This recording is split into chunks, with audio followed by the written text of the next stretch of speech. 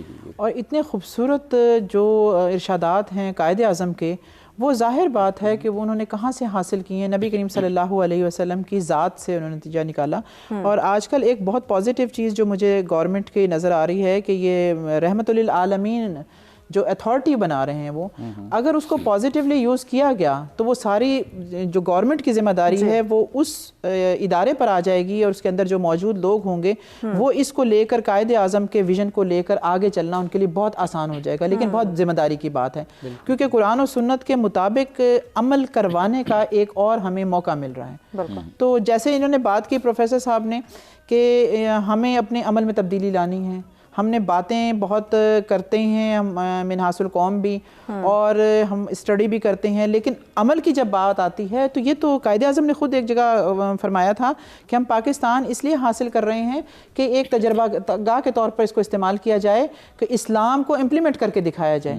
تو اسلام کی امپلیمنٹیشن ہمیں یہاں ہوتی ہوئی نظر آنی چاہیے, تاکہ باقی اقوام جو ہیں اس کو دیکھ کر ایک ان کے لیے بھی ایک راہ متعین ہو. جی, اور قائد اعظم نے تو کہا بھی کہ ہم ایک ایسی تجربہ گاہ بنائیں گے, بالکل, اور خاص طور پر اکنامک سسٹم کے حوالے سے, ایکویلٹی کے حوالے سے, کہ دنیا ہمیں دیکھے گی. جی پروفیسر کاشف کمبو صاحب, وہی بات کہ قائد اعظم کی یہ ویژن تھا کہ مساوات پر مبنی, آزادی پر مبنی, یگانگت پر مبنی, بہترین اکنامک سسٹم پر مبنی ایک ایسا معاشرہ جس میں سوشل جسٹس ہو, ایکویلٹی ہو, قائم کریں کہ دنیا اسے دیکھے. سر بالکل, قائد اعظم محمد علی جناح کا جو ایک ویژن تھا وہ ایک ایسے پاکستان کا ویژن تھا جو دنیا کو لیڈ کرتا ہوا نظر آئے, اور اس کا ہمیں بارہا ان کی اسٹیٹمنٹس کے اندر نظر بھی آتا ہے. اور خاص طور پر نوجوانوں کے حوالے سے قائد اعظم محمد علی جناح بہت کانشیس تھے. 1947 کے بعد مسلم اسٹوڈنٹ فیڈریشن کا ایک وفد ان کے پاس گیا کہ اب ہم کیا کریں, تو قائد اعظم محمد علی جناح نے انہیں فرمایا کہ آپ اپنی کیپیسٹی بلڈنگ کریں, اپنی تعلیم کے اوپر دھیان دیں. اور جب آپ کی, اب دیکھیں وہ پوری ایک قوم کو لیڈ کرنے کے لیے ان کو پیغام دے رہے ہیں کہ نوجوانوں کی پرائم ریسپانسبلٹی ان کی کیپیسٹی بلڈنگ ہونی چاہیے.